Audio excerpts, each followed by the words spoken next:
एक समय कैलाश पर महादेव के द्वार पर कोई पहरा नहीं देता था। ऋषि शिलाद ने ऐसी संतान की इच्छा की जो जन्म से ही शिव भक्त हो। उन्होंने वर्षों तक कठोर तपस्या की और केवल महादेव का ध्यान किया। उनकी तपस्या से प्रसन्न होकर स्वयं भगवान शिव उनके सामने प्रकट हुए। कुछ समय बाद शिलाद को एक दिव्य बालक मिला जिसका नाम रखा गया नंदी। नंदी बचपन से ही शांत थे और उनके हृदय में केवल एक ही नाम था, महादेव। एक दिन दो महान ऋषि शिलाद के आश्रम में आए और नंदी को देखकर गंभीर हो गए। उन्होंने कहा, नंदी महान है लेकिन उसका जीवन बहुत छोटा है।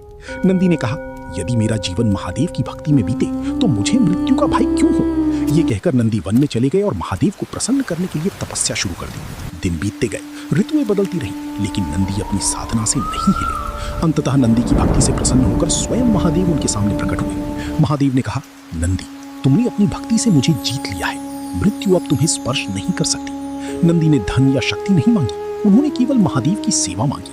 महादेव मुस्कुराए और नंदी को अपना वाहन तथा कैलाश का रक्षक बना दिया।